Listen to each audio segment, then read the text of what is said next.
Hello students, मेरा नाम है यशपाल और आप सभी का इस नए वीडियो में स्वागत है, जिसमें हम आज बात करने वाले हैं class 10th math chapter number 3 दो चर वाले रैखिक समीकरण युग्म। इस चैप्टर की बात करने वाले हैं। इससे पहले हमने चैप्टर नंबर 1 और चैप्टर नंबर 2 को कंप्लीट कर लिया है। चैप्टर नंबर 1 हमारा था वास्तविक संख्याएं और चैप्टर नंबर 2 था हमारा बहुपद। बहुपद में हमने ये समझ लिया था चर क्या होते हैं, अचर क्या होते हैं और बहुपद क्या होता है। ये सारी चीज़ हमने चैप्टर नंबर 2 में कंप्लीट कर ली थी और ये हम चैप्टर नंबर 3 पढ़ रहे हैं, जिसमें हमें पहले समझना होगा कि इस चैप्टर का कहने का मतलब क्या है, हमें क्या पढ़ना है चैप्टर में, दो चर वाले रैखिक समीकरण युग्म होते क्या हैं, ये हमको पहले समझना है। ठीक है, तो ये मैं वीडियो लगभग 70 दिन के बाद बना रहा हूँ, तो मैंने प्रॉब्लम बता भी दिए पहले आपको। तो हम सीधा मुद्दे पे आते हैं कि हमें सबसे पहले इसमें इंट्रोडक्शन पार्ट है, ये इंट्रोडक्शन पार्ट, और इसमें हम उदाहरण करेंगे एक दो। तो सबसे पहले हम समझते हैं दो चर वाले रैखिक समीकरण युग्म का मतलब क्या है। तो पहले हमने इससे पहले वाले चैप्टर में हमने ये पढ़ा था कि यदि कोई भी इस प्रकार का लिखा हुआ है तो हम उसको क्या बोलते थे, बहुपद बोलते थे। ठीक है, ये हमने इससे वाले चैप्टर नंबर 2 में पढ़ा था, ये वाला कि x की घात x की घात पूर्णांक हो, पूर्ण संख्या हो, सॉरी, तो वो हमारा क्या होता है, बहुपद होता है। ये हमने चैप्टर नंबर 2 में बात कर ली थी। अब हमें जब हम बहुपद के बराबर में 0 या कुछ संख्या लिख देते हैं तो वो हमारा क्या बन जाता है, वो हमारा बन जाता है समीकरण। जैसे कि मैंने यहाँ पे लिख रखा है 4x + 5 बराबर में 0। तो बराबर में जैसे ही हम किसी कुछ लिखते हैं तो वो क्या हो जाता है, वो बन जाता है हमारा समीकरण। क्या बन जाता है, वो हमारा समीकरण। ठीक है, अब हमें चर वैसे दो चैप्टर नंबर 2 में बताइए, फिर भी मैं यहाँ बता देता हूँ चर क्या होती है। चर जो इन सवालों में आपको दिख रहे हैं ना, एक्स वाई जेड, यहाँ पे जेड भी है, यहाँ जो जेड है जेड, तो ये जो हैं यही क्या होते हैं, तुम्हारे चर होते हैं। एक्स वाई जेड या पी क्यू, ये सारे क्या होते हैं, तुम्हारे चर होते हैं। तो चर क्या होते हैं, एक्स वाई जेड, ये तुम्हारे क्या होते हैं, चर। ठीक है, अब रैखिक क्या होता है भाई, तो रैखिक वो होता है जिसकी घात एक हो, जिसके मतलब कि चर की घात कितनी होनी चाहिए, मैं यहाँ लिख दूँ चर की घात। ठीक है, जिसकी नहीं, चर की घात, चर की घात एक हो। चर की घात अगर एक है तो वो हमारा रैखिक समीकरण युग्म है। दो नहीं होनी चाहिए चर की घात एक ही हो। ठीक है, तो उसे बोलेंगे हम रैखिक। अब समीकरण युग्म क्या होता है, समीकरण तो ये होते हैं, युग्म क्या होता है, जब हम दो समीकरणों को एक साथ लिखते हैं तो वो समीकरण युग्म बन जाता है। ठीक है, जब हम दो समीकरणों को एक साथ ही लिखते हैं तो वो क्या बन जाता है, समीकरण युग्म बन जाता है। तो हम इन तीन उदाहरणों से समझते हैं कि क्या क्या है। तो पहले हम इसमें देखते हैं, पहले हम चर देखते हैं। चर कितने, 1 2 3, तीन तो चर हो गए, तो तीन चर वाला बोलेंगे हम। सबकी पावर एक ही है, मतलब कि जो चर की घात है वो अधिकतम एक है, तो ये रैखिक भी हो गया। लेकिन ये कौन से कितने पद वाला हो गया, तीन चर वाला रैखिक समीकरण युग्म हो गया। कितने का हो गया, तीन चर वाला। हमें कौन सा पढ़ना है, दो चर वाला। तो जो हमें पढ़ना है, ये ऐसे तो वो होंगे नहीं जिसमें तीन चर होंगे, ऐसे तो हमें पढ़ने नहीं है इस चैप्टर में। दूसरा हमने ये ले रखा है 2x² + 4y + 3 बराबर में 0। तो इसमें एक चर, दो चर हैं। ठीक है, लेकिन चर की जो अधिकतम घात है वो कितनी है, 2 है। तो इसीलिए द्विघात समीकरण हो गया। हमें किसकी बात करनी है, रैखिक समीकरण की। तो भाई हमें इस चैप्टर में ये भी नहीं पढ़ना है। हम इस पे आते हैं, यहाँ पे एक चर जेरा, एक चर जेरा, दो चर है। ठीक है, और चर की अधिकतम घात कितनी है, चर की अधिकतम घात एक है, तो रैखिक बन जाएगा। तो इसका मतलब ये बन जाएगा दो चर वाला रैखिक समीकरण। यही हमें इस पूरे चैप्टर में पढ़ना है। ठीक है, यही हमें इस चैप्टर में पढ़ना है। कौन सा? दो चर वाला रैखिक समीकरण, ये हमें पढ़ना है चैप्टर में।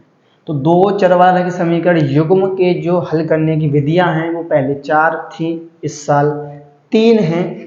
कौन सी? एक विलोपन, एक तो है हमारी ग्राफीय विधि है, दूसरी जो विधि है वो है हमारी प्रतिस्थापन विधि, और तीसरी है विलोपन विधि। वज्र गुण विधि इस साल चैप्टर से हमारे हटा दी गई है, तो वो हमको नहीं पढ़नी है। ठीक है, तो ये आपके अच्छे समझ में आ गया होगा। तो अब मैं क्या करता हूं, अब जो उदाहरण हैं उन उदाहरणों को लेता हूं और ग्राफीय विधि से हम किस प्रकार हल करेंगे द्विघात समीकरण युग्म को, वो हम सीखते हैं। इससे पहले मैं ये बात कर लेता हूं कि जो हमारा द्विघात जो बहुपद होता है उसका रूप कैसा होता है। तो उसका रूप क्या होता है? ax plus B Y plus C बराबर में 0। ये हमारा द्विघात दो चर वाला रैखिक समीकरण युग्म हो। ठीक है, क्या होगा? मैंने अभी शायद द्विघात बोल दिया था, वो द्विघात नहीं, दो चर वाला रैखिक समीकरण युग्म की बात मैं कर रहा था। तो हमारा किस रूप का होगा? इस रूप का होगा हमारा, बराबर में 0 दे रखा होगा। ax, x एक जगह पे कोई भी तुम्हारा नंबर होगा, b की जगह पे कोई तुम्हारा नंबर होगा, और c की जगह पे कोई तुम्हारा नंबर होगा। इसमें a b c क्या है? तीनों ये अचर पद हैं। ठीक है, तो अब चलिए हम चलते हैं फिर उदाहरण की तरफ।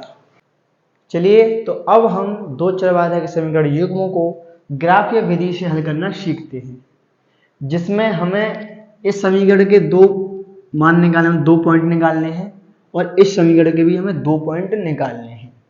ठीक है, सबसे पहले काम करना है, इसके भी 2 निकालेंगे और इसके भी 2 निकालेंगे। ये काम करना है। 2 निकालेंगे कैसे? आप x बराबर कुछ भी मान लो, x बराबर 0 भी मान सकते हो, 1 मान सकते हो, 2 मान सकते हो, 3 मान सकते हो, जो तुम्हारा मन करे वो मान। फिर y बराबर आपका आ जाएगा कुछ भी, जो भी मानते हो। तो पहले मैं लेता हूं इसको, तो x प्लस 3y बराबर में 6, ये लिया मैंने सबसे पहले। तो मुझे इसके पॉइंट निकालने, तो मैं क्या बोलता हूँ कि भाई x बराबर में 0 मान लेता हूँ। x बराबर आप जो नंबर मानना चाहे मान सकते हैं, उसमें कोई दोहरा नहीं है। बस मेरा ये मानना है कि जब x बराबर आप माने ना, तो इतना ध्यान रखें जो आपका y बराबर जो मान आएगा ना, वो पॉइंटों में ना आए। पॉइंटों में आएगा गलत नहीं होगा, लेकिन पॉइंटों में आएगा तो फिर आपको जो ग्राफ बनाओगे ना उसमें थोड़ी दिक्कत आएगी। तो अगर जो मान आए वो एकदम जैसे कि 4 आए, 5 आए, 7 आए, 9 आए, 10 आए, 12 ऐसे आए तो ठीक है। अगर आप पॉइंटों में आएगा, पॉइंटों में जो आएगा वो गलत नहीं है। मैं भी करके दिखाता हूँ। ठीक है, पहले देखते हैं। तो यहाँ पे जब हमने x बराबर 0 माना तो x बराबर 0 रख देंगे। x बराबर हमने रख दिया 0 प्लस 3y बराबर में 6। तो यहाँ तो 0 हो गया। अब ये 3y से यदि इधर गुणा में तो किस में जाएंगे? भाग में। तो y बराबर 6/3। तो अगर हमें 3 1 3 3 2 6, तो y बराबर कितना माना जाएगा हमारा? 2। y बराबर कितना आ गया हमारा मान? 2। ठीक है, और अब हम क्या करें? अब हमने x बराबर 0 लिया, अब हम y बराबर 0 ले लें।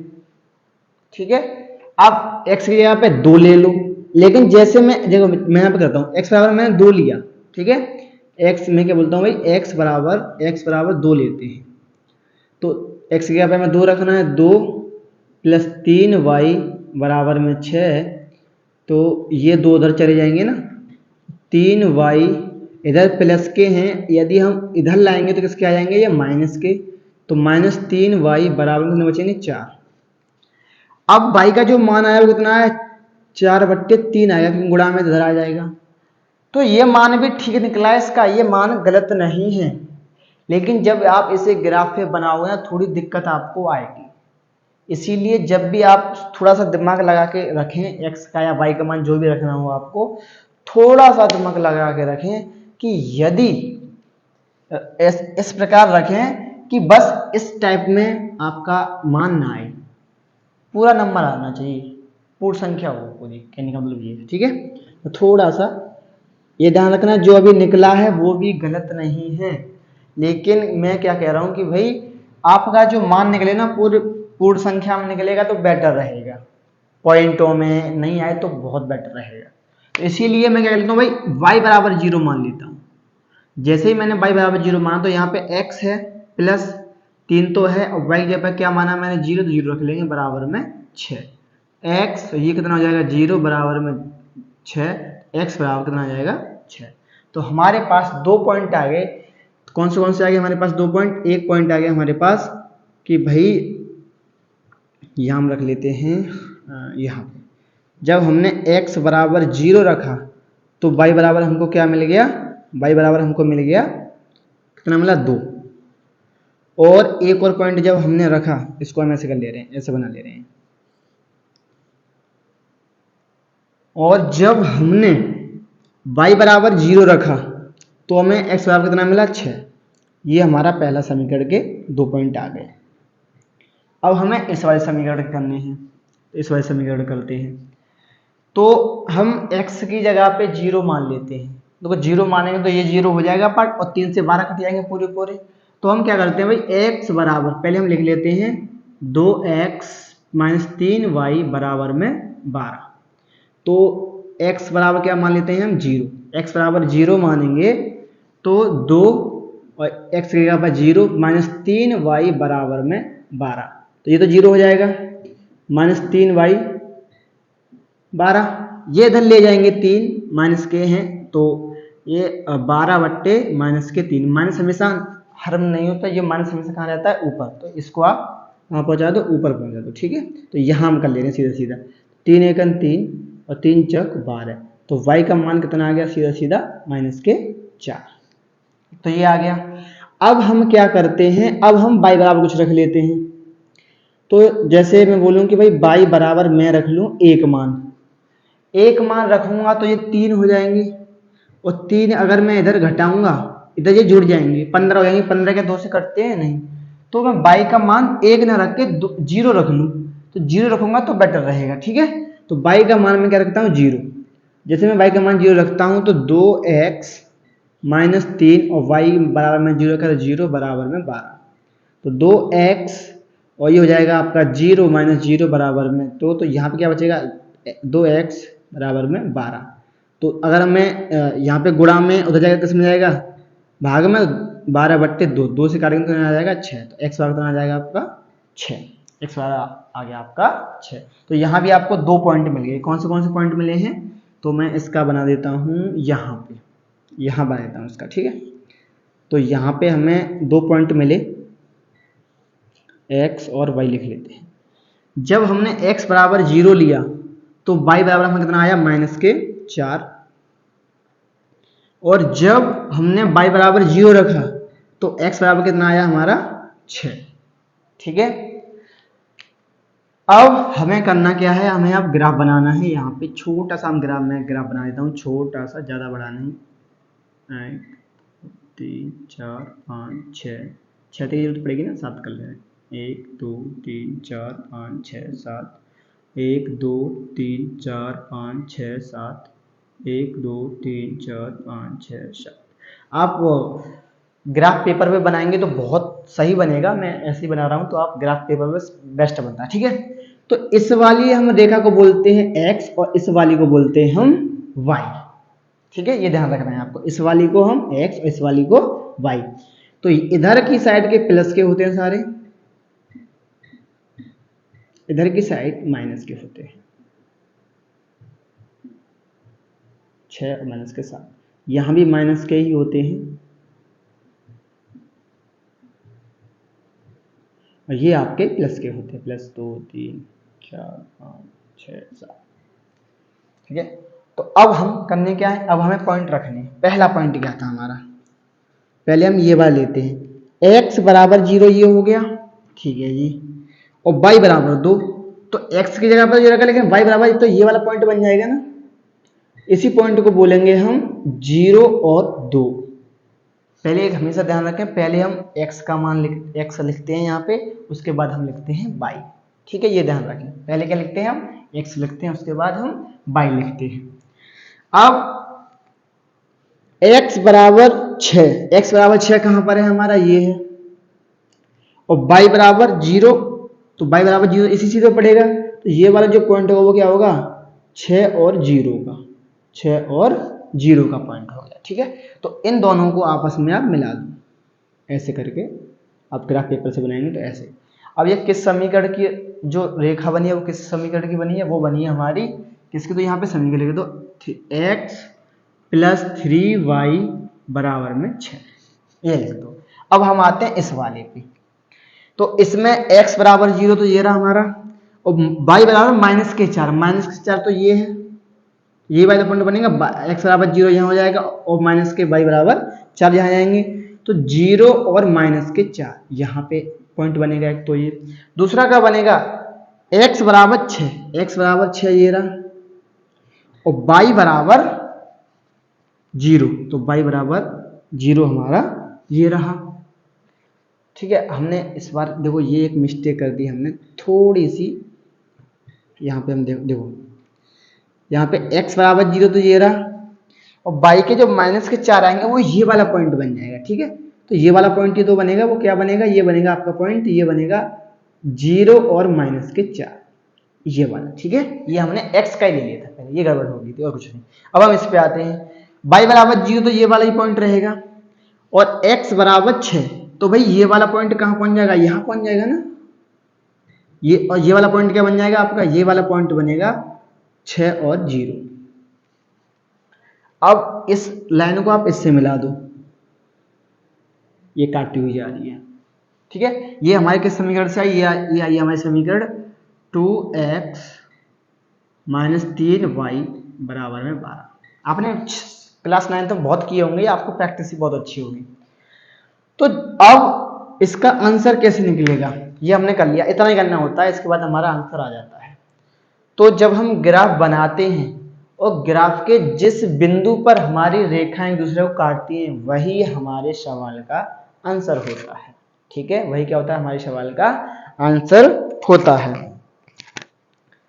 तो अब ये किस पॉइंट पे काट रही है एक दूसरे को, ये काट रही है भैया 6 और 0 पॉइंट पे, 6 और 0 पॉइंट पे, तो ये हमारे आंसर है। सबसे पहले हम क्या लिखते हैं, x, तो x बराबर हमारा कितना है 6, और लास्ट में क्या लिखते हैं हम y का, तो y बराबर हमारा कितना है 0, यही हमारे क्या है आंसर है इस सवाल के। तो इस प्रकार हमें करने होते हैं ग्राफीय विधि से हल। पहले हम दो पॉइंट निकालते हैं दोनों समीकरणों के, फिर उनको ऐसे हम ग्राफ पे रखते हैं, और फिर जैसे ही जिस पॉइंट पे कट करेंगे एक दूसरे को वही उसका क्या हो जाता है आंसर हो जाता है। तो ये हमारा ग्राफीय विधि से हल निकालना हो गया। ठीक है, तो मैंने केवल इस वीडियो में एक उदाहरण एक पहला ही बता रहा हूँ, इस दो उदाहरण दो रह गए हैं, वो मैं इससे अगली वाली वीडियो में बताऊंगा, क्योंकि काफ़ी ज़्यादा गर्मी लग रही है, पसीना भी बहुत आ रहा है, इसीलिए मैं आपको अगली वाली वीडियो में बताऊंगा। तो मिलूंगा मैं अब आपसे एक नई वीडियो में, तब तक के लिए जय हिंद जय भारत।